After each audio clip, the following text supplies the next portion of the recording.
വൃദ്ധന്റെ വാക്കുകൾ കേട്ട് താരയും രോഹിതും ഞെട്ടി. രോഹിത് ചോദിച്ചു, നിങ്ങൾ പറയുന്നത് വൃദ്ധ ദമ്പതിമാരുടെ പ്രേതമാണ് ഇതിനൊക്കെ കാരണമെന്നാണോ? തീർച്ചയായും, അയാൾ പറഞ്ഞു. നിങ്ങൾക്ക് ഇന്നലെ അനുഭവപ്പെട്ടത് 10 വർഷം മുമ്പ് ഞാനും അനുഭവിച്ചതാണ്. എൻ്റെ ഭാര്യയെ എനിക്കവിടെ നഷ്ടമായി. അവർ എൻ്റെ ഭാര്യയെ എടുത്തു. താര ചോദിച്ചു, അതേ ആഗസ്റ്റ് 10 തന്നെയാണോ ഇതും സംഭവിച്ചത്? വൃദ്ധൻ പറഞ്ഞു, അല്ല, അത് മറ്റൊരു ദിവസമായിരുന്നു. വൃദ്ധൻ എഴുന്നേറ്റ് രോഹിത്തിൻ്റെ കൈ പിടിച്ചു. അത് എന്തുകൊണ്ടാണ് അങ്ങനെ സംഭവിച്ചതെന്ന് എനിക്ക് മനസ്സിലായില്ല.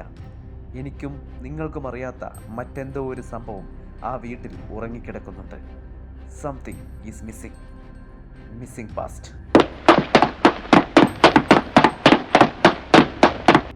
പാതിരാവിൻ്റെ വെളിച്ചത്തിൽ രോഹിതും താരയും വീടിൻ്റെ അടുത്തുള്ള പള്ളിയിലെത്തി. ആദ്യമായിട്ടാണ് അവരൊരു ക്രിസ്ത്യൻ പള്ളിയിൽ കയറുന്നത്. പള്ളിയുടെ വാതിലിന് പുറത്തുള്ള മണിയടിച്ചപ്പോൾ ഒരു യുവാവ് വാതിൽ തുറന്നു. അച്ഛൻ, താര ചോദിച്ചു. വരൂ, അകത്തുണ്ട്, മുറിയിലുണ്ട്, ആ യുവാവ് പറഞ്ഞു. രോഹിത്തിനെയും താരയും കൂട്ടി അയാൾ ആ മുറിയിലെത്തി. ഫാദർ ബെനഡിക്റ്റ് ഫെർണാണ്ടസ് അവരെ അവിടെ കാത്തു നിൽക്കുന്നുണ്ടായിരുന്നു. വെൽക്കം, ഞാനാണ് ഫാദർ ബെനഡിക്റ്റ് ഫെർണാണ്ടസ്. സ്നേഹമുള്ളവർ എന്നെ സെബാസ്റ്റ്യൻ അച്ഛൻ എന്ന് വിളിക്കും. രോഹിത് പറഞ്ഞു. What we experienced here is something terrible father. അതിനെല്ലാം കാരണം 300 വർഷം മുമ്പ് മരിച്ച ഒരു വൃദ്ധ ദമ്പതിമാരുടെ പ്രേതമാണെന്ന് പറഞ്ഞാൽ I can believe it. Father ചോദിച്ചു, then why are you here? വിശ്വസിക്കാനാകാത്ത ഒരു കാര്യത്തിനെ ചൊല്ലി നിങ്ങൾ എന്തിനാണ് ഇവിടെ വന്നത്? താര പറഞ്ഞു, I believe because we just experienced it. മുംബൈയിൽ വളർന്നുകൊണ്ടാകാം, we can just digest it. Father ചിരിച്ചു, എന്നിട്ട് പറഞ്ഞു, നിങ്ങൾ ഫോണിൽ പറഞ്ഞതുപോലെ ഈ സംഭവം നടന്നത് 300 വർഷം മുമ്പല്ല. ആ സംഭവത്തിൻ്റെ ആയുസ് വെറും 30 വർഷമേ ഉള്ളൂ. പലരും പറയുന്ന കഥകളിൽ പല സമയമായിരിക്കാം. അതൊക്കെ പുറത്തുനിന്ന് കഥ കേട്ടവർ മാത്രം പറയുന്നതാണ്. പക്ഷേ എൻ്റെ 30-ാം വയസ്സിൽ ഞാൻ കണ്ട ഏറ്റവും ദുർഘടമായ രാത്രികളായിരുന്നു അത്. താര ചോദിച്ചു, ഫാദർ പറയുന്നത് ഞങ്ങൾക്ക് മനസ്സിലാകുന്നില്ല. ഫാദർ പുഞ്ചിരിച്ചു കൊണ്ട് പറഞ്ഞു, നിങ്ങൾ കേട്ട കഥകളിൽ ഒരുപാട് തെറ്റുകളുണ്ട്. ടൈം ലൈൻ മാത്രമല്ല, the entire story is different. ഏകദേശം 35 വർഷം മുമ്പാണ് വൃദ്ധ ദമ്പതിമാരായ ഡേവിഡും മേരിയും ആ വീട്ടിലെത്തിയത്. തികച്ചും ഒറ്റപ്പെട്ട ജീവിതം. വീടിന് പുറകെ കൃഷി ഉണ്ടായിരുന്നു. വല്ലപ്പോഴും അത്യാവശ്യ സാധനങ്ങൾ വാങ്ങാൻ മാത്രം ഡേവിഡ് പുറത്തിറങ്ങിയിരുന്നു. പക്ഷേ അവർ വന്നതിന് ശേഷം ഈ ഗ്രാമത്തിൽ പല അനിഷ്ട സംഭവങ്ങളും ഉണ്ടാവാൻ തുടങ്ങി. ഇവിടുത്തെ ജനങ്ങൾക്ക് മാറാരോഗം വന്നു തുടങ്ങി. കന്നുകാലികളും ആട്ടിൻകൂട്ടങ്ങളും കൂട്ടത്തോടെ അപ്രത്യക്ഷമാകുന്നു. ദുരൂഹത നിറഞ്ഞ പല മരണങ്ങൾ. രാത്രികളിൽ ആ വീടിന് ചുറ്റും കാട്ടിൽ നിന്ന് കേൾക്കുന്ന ശബ്ദങ്ങൾ. ഗ്രാമവാസികൾ എല്ലാവരും നല്ല ഭയപ്പെട്ടിരുന്നു. അന്നൊരു ദിവസം ഞാനും അടുത്ത ഇടവകയിലെ അച്ഛൻ ജോർജും കൂടി അവരുടെ വീട്ടിലേക്കെത്തി. അവിടെ വെച്ച് ഞങ്ങൾക്കൊരു സത്യം മനസ്സിലായി. ദേ വേർഷിപ്ഡ് ഡെവിൾസ്. ആൻറ്റി ക്രിസ്ത്യൻസ് എന്ന് കേട്ടിട്ടുണ്ടോ? പാഗൻസ് എന്നവരെ വിളിക്കും. അവരുടെ വീട്ടിന് മുമ്പിലുള്ള റിവേഴ്സ് ക്രോസ് കാണുമ്പോൾ തന്നെ നമ്മൾക്കത് മനസ്സിലായി. They were doing black magic. ആരോടോ ഉള്ള പക അവർ ഗ്രാമവാസികളോട് പ്രയോഗിച്ചു. ദുരിതങ്ങൾ പിന്നെയും നിന്നില്ല. ദുരൂഹ മരണങ്ങൾ പിന്നെയും സംഭവിച്ചു. 30 വർഷം മുമ്പുള്ള ഒരു ഓഗസ്റ്റ് 10 ഞാനും ഫാദർ ജോർജും പിന്നെ കുറച്ച് ആൾക്കാരും ആ വീട്ടിലെത്തി. അവരുടെ ആവശ്യം ശക്തമായിരുന്നു. ആ ദമ്പതിമാരെ എന്നേക്കുമായി ഈ ഗ്രാമത്തിൽ നിന്ന് പുറത്താക്കണം. ഞങ്ങൾ അത് അവരോട് പറഞ്ഞു. അവരോട് വീട് വിട്ടു പോകാൻ പറഞ്ഞു. പക്ഷേ അവർ തുനിഞ്ഞില്ല. ഗ്രാമവാസികളിൽ ഒരാൾ അവർക്കെതിരെ തോക്ക് ചൂണ്ടി. ഞാനത് തടഞ്ഞു. നിങ്ങൾ ഈ വീട് വിട്ടു പോകണമെന്ന് ഞാൻ ആജ്ഞാപിച്ചു. പെട്ടെന്ന് ഡേവിഡ് കുഴഞ്ഞു വീണു. ഹൃദയാഘാതമായിരുന്നു. മേരി വന്ന് ഞങ്ങളുടെ കാല് പിടിച്ച് അപേക്ഷിച്ചു. എങ്ങനെയെങ്കിലും ഡേവിഡിനെ ആശുപത്രിയിൽ എത്തിക്കണമെന്ന് അവൾ അപേക്ഷിച്ചു.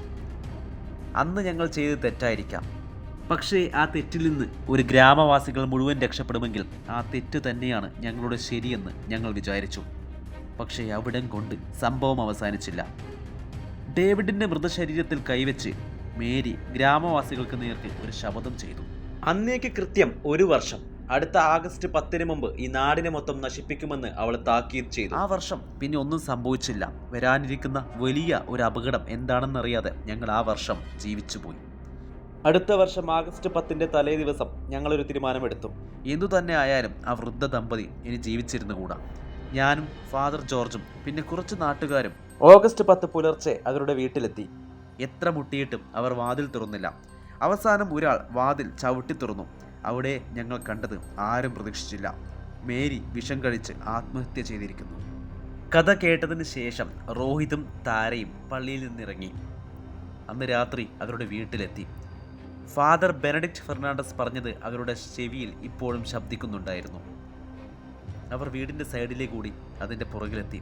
വിറച്ച കൈകൾ കൂട്ടിപ്പിടിച്ച് അവർ ആ ശവക്കല്ലരുടെ മുന്നിലെത്തി. ഓരോ കല്ലിലും എഴുതിയ പേരുകൾ അവർ വായിച്ചു തുടങ്ങി. Mary Sebastian 1991, David 1990, Susanne Elizabeth 1991. Susanne Elizabeth മരിക്കുമ്പോൾ അവൾക്ക് വയസ്സ് വെറും 25. ഫാദർ ബെനഡിക്റ്റ് ഫെർണാണ്ടസ് പറഞ്ഞ കഥ അവർ അവിടെ നിന്നോർത്തു. ഒരാൾ ആ വാതിൽ ചവിട്ടി തുറന്നു.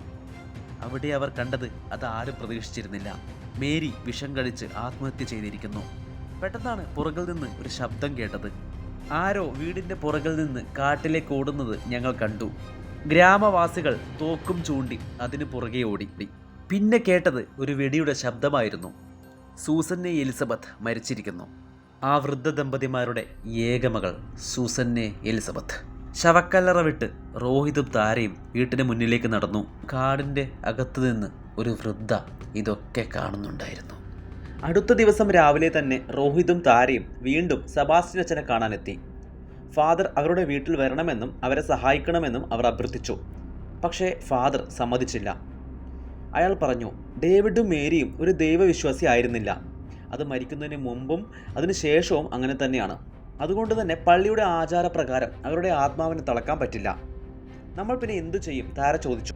ഫാദർ സെബാസ്റ്റ്യൻ ഒന്ന് ചിന്തിച്ചതിന് ശേഷം പറഞ്ഞു, കാസർഗോഡും മംഗലാപുരത്തിനും ഇടയിൽ മഞ്ചേശ്വരം എന്നൊരു സ്ഥലമുണ്ട്. അവിടെ ഒരു കോളനി ഉണ്ട്, മിഹ കോളനി. എന്തെങ്കിലും ചെയ്യാനുണ്ടെങ്കിൽ അവർക്ക് മാത്രമേ ചെയ്യാൻ പറ്റുകയുള്ളൂ. കാരണം ഡേവിഡ് ജനിച്ചത് അവിടെയാണ്. ഡേവിഡും മേരിയുടെയും അതേ ആചാരങ്ങളാണ് ആ കോളനിയിലുള്ളവർ ഫോളോ ചെയ്യുന്നത്. അവരും ആൻറ്റി ക്രിസ്ത്യൻസ് ആണ്.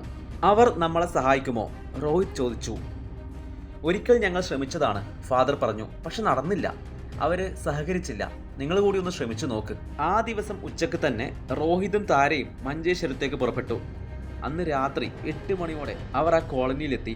മിഹ കോളനി. വളരെ ചെറിയ വീടുകൾ, എല്ലാ വീടിനു മുന്നിലും തലതിരിഞ്ഞ ക്രോസ് സൈൻ. വൈദ്യുതിയില്ലാത്ത ഒരു ഗ്രാമം. റാന്തൽ വെളിച്ചത്തിലിരുന്ന് ഗ്രാമവാസികൾ സംസാരിക്കുന്നുണ്ട്. ഇരുട്ടിൽ ആദ്യം അവർ രോഹിത്തിനെയും താരയും ശ്രദ്ധിച്ചില്ല. ഒടുക്കം ഒരു മെലിഞ്ഞ യുവാവ് അവരെ കണ്ടു. നിങ്ങൾ ആരാണ്? അയാൾ ചോദിച്ചു. രോഹിതും താരയും സംഭവിച്ചതെല്ലാം പറഞ്ഞു. ഞങ്ങൾക്കിത് എന്തു ചെയ്യാനാവും? യുവാവ് ചോദിച്ചു. ഫാദർ സെബാസ്റ്റ്യൻ പറഞ്ഞിട്ടാണ് ഞങ്ങൾ വന്നത്, രോഹിത് പറഞ്ഞു. അത് കേട്ടപ്പോൾ യുവാവ് അവരോട് തന്നെ പിന്തുടരാൻ പറഞ്ഞു. ഒരു ചെറിയ കോട്ടേജിൻ്റെ മുന്നിലെത്തി. ഇവിടെ നിൽക്കുക എന്ന് പറഞ്ഞ അയാൾ അകത്തോട്ട് കയറി. കുറച്ചു കഴിഞ്ഞ് ഒരു വൃദ്ധൻ പുറത്തോട്ട് വന്നു. കൂടെ ആ യുവാവും. ആ വൃദ്ധൻ പറഞ്ഞു, ഡേവിഡ് എൻ്റെ അമ്മാവനായിരുന്നു. അയാളെക്കുറിച്ച് ഇവിടെ ആരും സംസാരിക്കാറില്ല. ആ സംഭവത്തിന് ശേഷം ഞങ്ങൾ അയാളെ മറന്നു. അതുകൊണ്ട് ഞങ്ങൾ ആരും നിങ്ങളെ സഹായിക്കാൻ അങ്ങോട്ട് വരില്ല. വേണമെങ്കിൽ നിങ്ങൾ ഒരു ദിവസം ഇവിടെ നിന്നിട്ട് നാളെ രാവിലെ തിരിച്ചു പോയിക്കോളൂ. ഇനി ഈ കാര്യം പറഞ്ഞിട്ട് ഇങ്ങോട്ട് വരരുത്. താര ചോദിച്ചു. ഏത് സംഭവത്തെക്കുറിച്ചാണ് നിങ്ങൾ പറയുന്നത്? വൃദ്ധൻ ഒന്നും മിണ്ടാതെ അകത്തോട്ട് പോയി. കൂടെ ആ യുവാവും. പെട്ടെന്നാണ് പുറകിൽ ഇരുട്ടിൽ നിന്ന് അവർ ഒരു ശബ്ദം കേട്ടത്. കിണറിൻ്റെ സൈഡിൽ ആരോ നിൽക്കുന്നുണ്ട്. ഇരുട്ടിൽ അതത്ര വ്യക്തമല്ല. രോഹിതും താരയും മെല്ലെ അങ്ങോട്ടേക്ക് നടന്നു.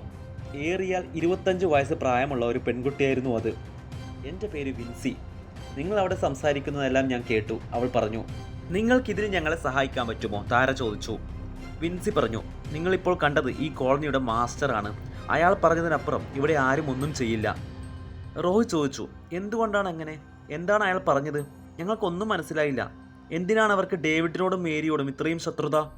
ആ കഥയ്ക്ക് കുറേ വർഷങ്ങൾ പഴക്കമുണ്ട്. നമ്മളുടെ വർഗത്തിനെ മൊത്തം ചതിച്ചയാളാണ് ഡേവിഡ്. എന്തായാലും ഞാൻ നിങ്ങളുടെ കൂടെ വരാം, വിൻസി പറഞ്ഞു. അങ്ങനെ രോഹിതും താരയും വിൻസിയും തിരിച്ച് കാറിൽ വീട്ടിലോട്ട് പുറപ്പെട്ടു. താര ചോദിച്ചു, ഈ ദുർമന്ത്രവാദങ്ങളൊക്കെ തെറ്റല്ലേ? നിങ്ങൾ എന്തിനാണ് ഇങ്ങനെ ചെയ്യുന്നത്? വിൻസി പറഞ്ഞു, ഞങ്ങൾ എല്ലാവരും അത് ഫോളോ ചെയ്യുന്നൊന്നുമില്ല. ഞങ്ങൾ കുറച്ച് പേരുണ്ട് അതിനെ എതിർക്കുന്നവർ, മനസ്സുകൊണ്ട് അതിനെ എതിർക്കുന്നവർ. പക്ഷേ അവിടെ വെച്ച് ഞങ്ങൾക്ക് അതൊന്നും പുറത്ത് പറയാൻ പറ്റില്ല. ഞങ്ങളുടെ സംസ്കാരം തെറ്റിച്ചാൽ അതിനുള്ള ശിക്ഷ വലുതാണ്. ഞാൻ നിങ്ങളെ സഹായിക്കാൻ വേണ്ടി മാത്രമല്ല നിങ്ങളുടെ കൂടെ വരുന്നത്. എനിക്ക് അവിടെ നിന്ന് ദൂരേക്ക് എവിടെയെങ്കിലും രക്ഷപ്പെടണം. ഇനി ആ ദുഷിച്ച നാട്ടിലേക്ക് ഞാൻ തിരിച്ചു പോകില്ല. രോഹിത് ചോദിച്ചു, നിങ്ങൾക്ക് ശരിക്കും ഞങ്ങളെ സഹായിക്കാൻ പറ്റുമോ? വിൻസി പറഞ്ഞു, ചെറുപ്പം മുതൽ പഠിച്ച മന്ത്രങ്ങളൊന്നും മറന്നുപോയിട്ടില്ല. ഡേവിഡിനെയും മേരിയെയും തളക്കാൻ ചിലപ്പോൾ എനിക്ക് സാധിച്ചേക്കും. പക്ഷേ അതത്ര എളുപ്പമല്ല. വൈ? താര ചോദിച്ചു. വിൻസി ചിരിച്ചുകൊണ്ട് പറഞ്ഞു, കാരണം ആത്മാക്കൾക്ക് ഒരു ശരീരമില്ല. അതുകൊണ്ട് തന്നെ അവർ എപ്പോഴും അനുയോജ്യമായ ഒരു ജീവനുള്ള ശരീരം തേടിക്കൊണ്ടിരിക്കും. മരിക്കുന്നതിന് മുമ്പ് അവർക്കുണ്ടായതുപോലെയുള്ള ഒരു ജനറ്റിക് ബിഹേവിയർ, അല്ലെങ്കിൽ ഒരു ബ്ലഡ് റിലേഷൻ, അല്ലെങ്കിൽ ആ ബോഡിയുമായി കണക്ട് ചെയ്യുന്ന എന്തെങ്കിലും അവർ അതിൽ കാണണം. എങ്കിൽ അവരായിരിക്കും അവരുടെ നെക്സ്റ്റ് ടാർഗറ്റ്. അതുകൊണ്ട് തന്നെ ഇവിടെ ഏറ്റവും റിസ്ക് എനിക്കാണ്. അതുകൊണ്ട് തന്നെയാണ് നാട്ടിൽ നിന്ന് ആരും നിങ്ങളുടെ കൂടെ വരാൻ തയ്യാറാവാത്തത്. കാരണം ഒന്ന് പിഴച്ചാൽ പിന്നെ അവർക്ക് നഷ്ടമാകുന്നത് അവരുടെ ശരീരം തന്നെയായിരിക്കും. ഒരു നിമിഷം ആരും ഒന്നും മിണ്ടിയില്ല. അതിനുശേഷം താര സംസാരിച്ചു. By the way, I am Tara. ഇത് രോഹിത്. ഞങ്ങൾ ജനിച്ചതും വളർന്നതുമൊക്കെ ഒരു ഓർഫനേജിലാണ്. അവിടെ വെച്ചാണ് ഞങ്ങൾ കണ്ടതും ഇഷ്ടപ്പെട്ടതുമൊക്കെ. കുറേ വർഷങ്ങൾ ഞങ്ങൾ മുംബൈയിലായിരുന്നു. ഒരു ഏജൻസി ത്രൂ ആണ് ഈ സ്ഥലത്തിൻ്റെയും വീടിനെയും കുറിച്ച് നമ്മൾ അറിയുന്നത്. ചെറിയ ഇൻവെസ്റ്റ്മെൻ്റ് ആയതുകൊണ്ട് ഞങ്ങളത് വാങ്ങി. ബട്ട് ഇത്രയും വില കൊടുക്കേണ്ടി വരുമെന്നത് ഇപ്പോഴാണ് മനസ്സിലായത്. താര ചോദിച്ചു, ഡേവിഡിനോട് ഗ്രാമവാസികൾക്ക് ഇത്ര ശത്രുത തോന്നാൻ കാരണം എന്താണ്? വിൻസി പറഞ്ഞു, കേട്ട അറിവ് മാത്രമേ എനിക്കുള്ളൂ. വളരെ പഴയ കഥയാണ്. ഞങ്ങളുടെ സമുദായത്തിൽ ചില നിയമങ്ങളുണ്ട്. അത് പാലിക്കാത്തവർക്ക് കടുത്ത ശിക്ഷ കിട്ടും. ഞങ്ങളുടെ സമുദായത്തിൽപ്പെട്ടവർ മാത്രമേ അങ്ങോട്ടും ഇങ്ങോട്ടും വിവാഹം കഴിക്കാൻ പാടുള്ളൂ. പക്ഷേ ഡേവിഡിന് ഒരു പ്രണയമുണ്ടായിരുന്നു. അത് ഗ്രാമവാസികൾ അറിഞ്ഞു. മേരിയായിരുന്നു അതെന്ന് മനസ്സിലാക്കിയ അവർ അപ്പോഴത്തെ മാസ്റ്റർ അവർക്കൊരു ശിക്ഷ വിധിച്ചു. അവരെ തൂക്കിലേറ്റാനായിരുന്നു ശിക്ഷ. ഡേവിഡ് മാസ്റ്ററിൻ്റെ കാല് പിടിച്ചു കരഞ്ഞു. അവരുടെ ജീവൻ തിരിച്ചു നൽകണമെന്നും അവർ അപേക്ഷിച്ചു. ഒടുവിൽ മാസ്റ്റർ ഒരു ഓഫർ കൊടുത്തു. അവരെ രണ്ടുപേരെയും ഒരുമിച്ച് ജീവിക്കാൻ സമ്മതിക്കാമെന്നും പക്ഷേ അതിനു പകരമായി അവരുടെ കണ്ണുകൾ അവർ ദാനം ചെയ്യണമെന്നും പറഞ്ഞു. രോഹിതും മേരിയും തമ്മിൽ ഒരിക്കലും കാണാതിരിക്കാനുള്ള മാസ്റ്ററിൻ്റെ ക്രൂരമായ ഒരു ഓഫർ. ആ ഓഫർ ഡേവിഡും മേരിയും സ്വീകരിച്ചു. ആ രാത്രി ആ വിധി നടപ്പാക്കപ്പെട്ടു. അതിനുശേഷവും അവർ ഇരുവരെയും നാട് കടത്തി. പക്ഷെ അതുകൊണ്ട് തീർന്നില്ല. അവരുടെ ശാപവും മന്ത്രവും ഗ്രാമവാസികളെ ബാധിച്ചു. ഗ്രാമവാസികളുടെ കല്യാണ തലേന്ന് വധൂവരന്മാർ യാദൃശ്ചികമായി മരണപ്പെട്ടു തുടങ്ങി. അങ്ങനെ കുറേ വർഷങ്ങൾ കടന്നുപോയി. ഒടുവിൽ മാസ്റ്റർ തൻ്റെ യാഗം തുടങ്ങി. 35 ദിവസത്തെ മന്ത്രദിനങ്ങൾക്ക് ശേഷം ആ ശാപം നിലച്ചു. ഒരിക്കലും ഗ്രാമവാസികളിൽ ആരും ഡേവിഡിനെയും മേരിയെയും കാണാൻ പോകരുതെന്ന് മാസ്റ്റർ ആജ്ഞാപിച്ചു. അതാണ് താനിന്ന് ലംഘിക്കുന്നത്. അടുത്ത ദിവസം രാവിലെ ആകുമ്പോഴേക്കും രോഹിതും താരയും വിൻസിയും ആ വീട്ടിലേക്ക് എത്തി. വിൻസി പറഞ്ഞു, എനിക്ക് വീടൊക്കെ ഒന്ന് ചുറ്റി കാണണം. പിന്നെ നിങ്ങൾ പറഞ്ഞ ആ ശ്മശാനമില്ലേ, അതും കൂടി കാണണം. രോഹിത് വിൻസിയെ വീട്ടിലുള്ള ഓരോ മുറികളിലേക്കും കൊണ്ടുപോയി. എല്ലാം കഴിഞ്ഞപ്പോൾ വിൻസി ചോദിച്ചു, ഇത്രയേ ഉള്ളൂ? യെസ്, രോഹിത് പറഞ്ഞു. വിൻസി തലയാട്ടി. ബ്രിട്ടീഷുകാർ പണിത സ്ഥലമല്ലേ, പണിത ബംഗ്ലാവല്ലേ, തീർച്ചയായും ഇവിടെ ഒരു ബേസ്മെൻറ്റ് കാണും. അങ്ങനെയെങ്കിൽ ഞങ്ങളത് ശ്രദ്ധിക്കുമായിരുന്നു, രോഹിത് പറഞ്ഞു. വിൻസി ചിരിച്ചുകൊണ്ട് പറഞ്ഞു, basement in N old house is A secret. ഒടുവിൽ വിൻസി അത് കണ്ടുപിടിച്ചു.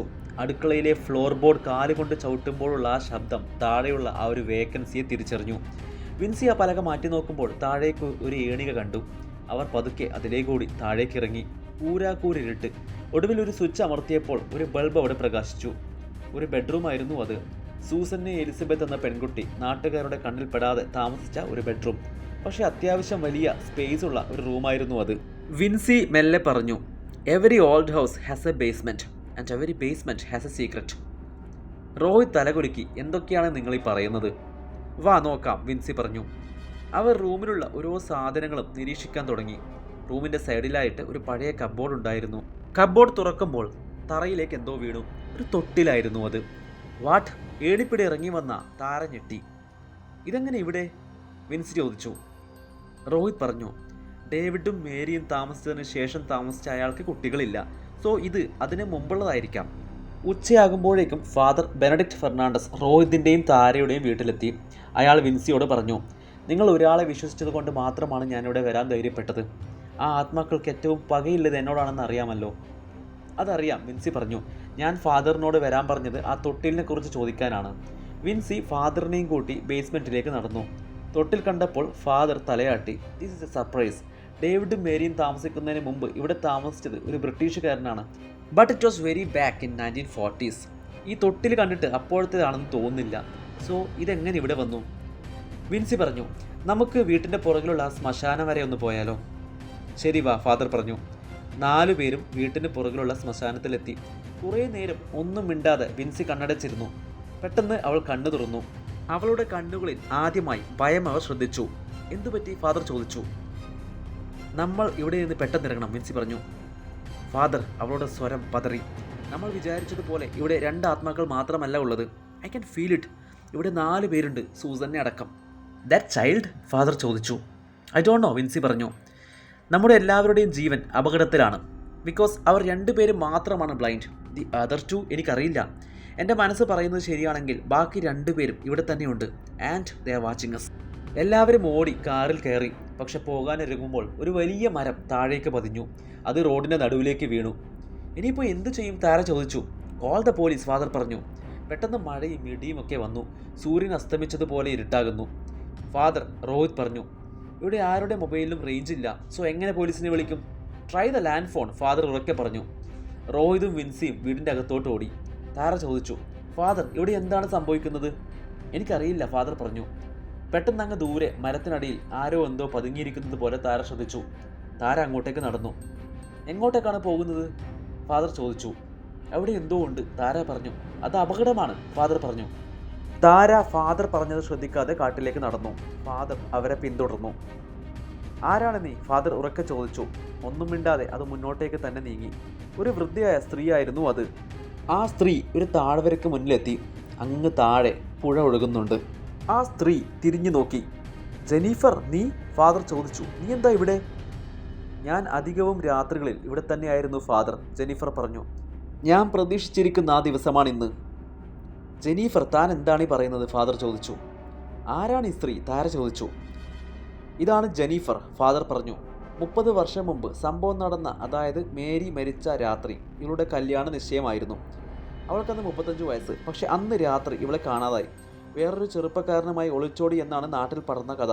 അതിനുശേഷം ഞാനിവളെ കാണുന്ന ഇപ്പോഴാണ്. ജെനീഫർ തല കുലുക്കിക്കൊണ്ട് പറഞ്ഞു. അപ്പോൾ അച്ഛനും അത് വിശ്വസിച്ചു അല്ലേ? ഒരു കാര്യം സത്യമാണ്, ആ കല്യാണത്തിന് എനിക്ക് സമ്മതമല്ലായിരുന്നു. പക്ഷേ ഞാൻ ഒളിച്ചോടിയൊന്നുമല്ല. എൻ്റെ തീരുമാനം ആത്മഹത്യയായിരുന്നു. അതിനായി അന്ന് രാത്രി ഞാൻ ഇവിടെ എത്തി. താഴെയുള്ള ആ പുഴയിൽ അലിയാനായി ഞാൻ ഇവിടെ നിന്ന് താഴേക്ക് നോക്കിയ ആ ദിവസം ഒരു പേടി സ്വപ്നം പോലെ ഇപ്പോഴും എൻ്റെ കൺമുന്നിലുണ്ട്. ഫാദർ ചോദിച്ചു. ആ ദിവസം രാത്രി മേരിയും സൂസന്നയും മരിച്ച ദിവസം നീ ഇവിടെ ഉണ്ടായിരുന്നെന്നോ? എന്നിട്ട്? ജെനീഫർ പുച്ഛിച്ചുകൊണ്ട് പറഞ്ഞു. Susanne Elizabeth, she was a brave girl. അവൾ മരിച്ചതല്ല, നിങ്ങളുടെ ആൾക്കാർ കൊന്നതല്ലേ? She was shot in the head. ഇവിടെ നിന്ന് ഞാനതിൻ്റെ കണ്ണുകൊണ്ട് കണ്ടതാണ്. ഐ നോ, ഫാദർ പറഞ്ഞു. അത്രയ്ക്ക് ദ്രോഹമാണ് അവർ നമ്മുടെ നാട്ടുകാരോട് ചെയ്തത്. അതിന് ജെനീഫർ അലറി. അതിന് സൂസന്നെ എലിസബത്തും അവളുടെ ഭർത്താവും ആ 6 മാസം പ്രായമുള്ള പിഞ്ചു കുഞ്ഞും എന്തു പിഴച്ചു. താര ഇടപെട്ടു. ഭർത്താവും കുഞ്ഞുമോ? ഫാദർ ഞെട്ടിയിരിക്കുന്നത് താര ശ്രദ്ധിച്ചു. എന്താണ് നീ പറയുന്നത്? ഫാദർ ചോദിച്ചു. ജെനീഫർ പറഞ്ഞു. അന്ന് ജെനീഫറിൻ്റെ കൂടെ അവളുടെ ഭർത്താവും വെറും 6 മാസം പ്രായമുള്ള ഒരു കുഞ്ഞുമുണ്ടായിരുന്നത് നിങ്ങൾ അറിഞ്ഞില്ല. ജെനീഫറിന് വെടിയേറ്റപ്പോൾ ഭർത്താവ് കുഞ്ഞിനെയും കൂട്ടി ഇങ്ങോട്ടേക്ക് ഓടി. നിങ്ങളുടെ ആൾക്കാർ അവരെ പുറകിൽ തന്നെ ഉണ്ടായിരുന്നു. 6 മാസം പ്രായമുള്ള ആ പിഞ്ചു കുഞ്ഞിനെ ഈ മരത്തിൻ്റെ അടിയിൽ ഉപേക്ഷിച്ച് അയാൾ ഈ പുഴയിലോട്ട് ചാടി, എൻ്റെ കൺമുന്നിൽ വെച്ച്. പക്ഷേ നിങ്ങളുടെ ആ ഭ്രാന്തപ്പട സൂസന്നയുടെ ശരീരത്തിനെ മറികടന്ന് ഇങ്ങോട്ട് വന്നില്ല. ഒരു ജീവനെടുക്കാൻ വേണ്ടി വീട്ടിൽ നിന്ന് പുറപ്പെട്ട ഞാൻ ഒരു ജീവന് രക്ഷകനായി. ആ പിഞ്ചു കുഞ്ഞിനെയും കൂട്ടി ഞാൻ നാട് വിട്ടു. ഇല്ലെങ്കിൽ നിങ്ങളുടെ ആൾക്കാർ അതിനെയും കൊന്നേനെ. സോ ആ കുഞ്ഞ്? ഫാദർ ചോദിച്ചു. ഇപ്പോൾ എവിടെ? ജെനീഫർ ചിരിച്ചുകൊണ്ട് പറഞ്ഞു. ഞാൻ ആ കുഞ്ഞിനെയും കൊണ്ട് മുംബൈയിലെത്തി. അവിടെ ഒരു ഓർഫനേജിൽ ഞാൻ ആ കുഞ്ഞിനെ ഏൽപ്പിച്ചു. ആ കുഞ്ഞ് വലുതായി അതേ ഓർഫനേജിൽ വളർന്ന ഒരു പെൺകുട്ടിയെ വിവാഹം ചെയ്തു. അവർ മുംബൈയിൽ തന്നെ ജോലി ചെയ്ത് സമാധാനമായി താമസിച്ചു. കുറച്ച് ദിവസങ്ങൾക്ക് മുമ്പ് ഈ വീടും സ്ഥലവും വിൽക്കുന്നത് ഒരു ഏജൻസി ത്രൂ ആണെന്ന് ഞാൻ മനസ്സിലാക്കി. ആ ഏജൻസി ത്രൂ തന്നെ ഞാൻ അവരുമായി ബന്ധപ്പെട്ടു. രോഹിതും താരയുമായി ഈ സ്ഥലത്തിനായി കരാറുണ്ടാക്കി. അവരെ അവരുടെ സ്വന്തം നാട്ടിൽ എത്തിക്കണമെന്നായിരുന്നു എൻ്റെ ലക്ഷ്യം. ഫാദർ ചോദിച്ചു. പക്ഷെ എന്തിന്? ജെനീഫർ പറഞ്ഞു. താര, റോഹിത് ഇവിടെ എത്തിയിരിക്കുന്നതിനൊരു കാരണമുണ്ട്. അതുപോലെ തന്നെയാണ് വിൻസിയുടെയും. അവർ രണ്ടുപേരും ഡേവിഡിൻ്റെ ബ്ലഡ് റിലേഷനാണ്. ദാറ്റ് മീൻസ് ഡേവിഡും മേരിയും തേടിക്കൊണ്ടിരിക്കുന്ന ശരീരം അവരുടേതാണ്. ഈ രാത്രി അവരുടെ പക അവർ നടപ്പാക്കും. Father, I am sorry. ഞാൻ കണ്ട ഏറ്റവും നീചമായ കുറ്റകൃത്യത്തിൻ്റെ വക്കീലാവാൻ സാധിച്ചതിന് ഞാൻ ദൈവത്തോട് നന്ദി പറയുന്നു. കഥ കേട്ട് താര തിരിഞ്ഞ് വീട്ടിലേക്ക് ഓടി. ഫാദർ സ്തംഭിച്ച് അവിടെ തന്നെ നിന്നു. താര തിരിച്ച് വീട്ടിലെത്തി. ഡേവിഡിൻ്റെയും മേരിയുടെയും കല്ലറയുടെ മുകളിൽ 2 പേർ ഇരിക്കുന്നുണ്ട്, രോഹിതും വിൻസിയും. പക്ഷേ അവരുടെ കണ്ണുകളിൽ കൃഷ്ണമണികളില്ലായിരുന്നു. താര ഭയന്ന് തിരിച്ചോടി. നേരത്തെ വീണ ആ മരം ഇപ്പോൾ കാണുന്നില്ല. താര കാറിൽ കയറി വണ്ടിയെടുത്ത് പുറത്തേക്ക് ഓടിച്ചു. അടുത്ത ദിവസത്തെ ഫ്ലാഷ് ന്യൂസ് ഇതായിരുന്നു. ഫാദർ ബെനഡിക്റ്റ് ഫെർണാണ്ടസിൻ്റെ മരണം ഒരു ഞെട്ടലോടെ ആ നാട്ടുകാർ പത്രത്തിൽ വായിച്ചു.